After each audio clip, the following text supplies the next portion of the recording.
जब किसी इंसान को पहली बार पता चलता है कि उसे कैंसर है, तो उस पल में समय जैसे रुक जाता है। डॉक्टर की आवाज़ सुनाई देती रहती है, लेकिन शब्द समझ में नहीं आते।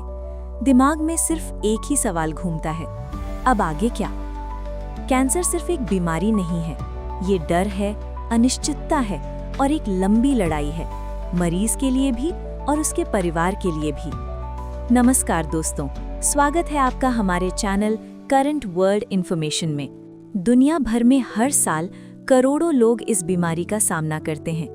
कुछ जीत जाते हैं, कुछ हार जाते हैं और कुछ आज भी लड़ रहे हैं। लेकिन इन्हीं कहानियों के बीच विज्ञान चुपचाप अपना काम कर रहा था, बिना शोर के, बिना प्रचार के। लैब के अंदर सफेद कोट पहने वैज्ञानिक माइक्रोस्कोप के नीचे उन कोशिकाओं को देख रहे थे जो कभी किसी इंसान की जिंदगी का हिस्सा थीं और अब उसकी सबसे बड़ी दुश्मन बन चुकी थीं। सवाल ये नहीं था कि कैंसर को कैसे मारा जाए, असल सवाल ये था कि शरीर को कैसे सिखाया जाए कि वो खुद इस बीमारी से लड़े। अब तक का इलाज बीमारी को खत्म करने की कोशिश करता रहा है। तेज दवाइयाँ, रेडिएशन, सर्जरी, इनसे कई लोगों की जान बची, इसमें कोई शक नहीं, लेकिन इसकी एक कीमत भी थी। मरीज का शरीर टूट जाता था, बाल झड़ जाते थे, भूख खत्म हो जाती थी, इम्यून सिस्टम कमजोर पड़ जाता था। कई बार इलाज बीमारी से ज्यादा दर्दनाक लगने लगता था। यहीं से सोच बदलनी शुरू हुई। वैज्ञानिकों ने महसूस किया कि इंसानी शरीर कोई कमजोर मशीन नहीं है, ये खुद में एक बेहद एडवांस सिस्टम है। अगर इसे सही जानकारी मिल जाए तो ये असाधारण काम कर सकता है। इसी सोच से जन्म हुआ एक नई तकनीक का। ये तकनीक शरीर के इम्यून सिस्टम को दोबारा ट्रेन करती है, उसे बताती है कि कौन सी कोशिका दोस्त है और कौन दुश्मन। कैंसर कोशिकाएं चालाक होती हैं, वे खुद को छिपा लेती हैं, इम्यून सिस्टम उन्हें पहचान नहीं पाता। नई तकनीक इस छिपने की ताकत को खत्म करती है। एक खास तरह का जैविक संकेत शरीर में भेजा जाता है। जैसे ही ये संकेत कैंसर कोशिका से जुड़ता है, इम्यून सिस्टम जाग जाता है। ये हमला सीधा और सटीक होता है, बिना आसपास के स्वस्थ हिस्सों को नुकसान पहुंचाए। पहली बार जब इस तकनीक को इंसानों पर आजमाया गया तो डॉक्टर भी नतीजों से हैरान रह गए। ऐसे मरीज जिन्हें कुछ महीने का समय दिया गया था, वो सालों तक सामान्य जीवन जीने लगे। किसी ने कहा, मैं अपने बच्चों को बड़ा होते देख पा रहा हूँ। किसी ने कहा, मैं फिर से काम पर लौट सका।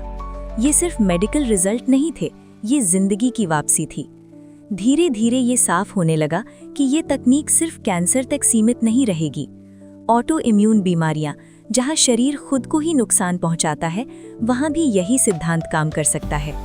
दिमाग से जुड़ी बीमारियां, दिल की जटिल समस्याएं और भविष्य में कई ऐसी बीमारियां जिनका इलाज आज मुश्किल माना जाता है। एक वैज्ञानिक ने कहा, हम बीमारी को खत्म नहीं कर रहे, हम शरीर को अपग्रेड कर रहे हैं। ये वाक्य बहुत कुछ कह देता है। हालांकि चुनौतियां अब भी हैं, हर शरीर अलग है, हर बीमारी अलग तरह से बर्ताव करती है, इसलिए रिसर्च अभी जारी है। कुछ प्रयोग असफल होते हैं, कुछ सवालों के जवाब नहीं मिलते, लेकिन विज्ञान कभी रुकता नहीं। आज दुनिया के कई देशों में इस तकनीक पर अरबों डॉलर का निवेश हो रहा है। सरकारें, मेडिकल संस्थान और वैज्ञानिक एक साथ मिलकर काम कर रहे हैं। इतिहास गवाह है, कभी एंटीबायोटिक को चमत्कार माना जाता था, आज वो आम इलाज है। शायद आने वाले समय में कैंसर भी एक ऐसी बीमारी बन जाए जिसका नाम सुनकर डर नहीं, बल्कि इलाज की उम्मीद हो।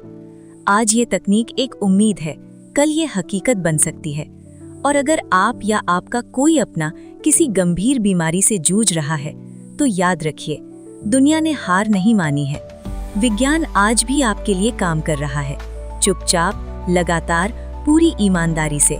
क्योंकि विज्ञान की सबसे बड़ी खूबसूरती यही है, ये उम्मीद छोड़ता नहीं है।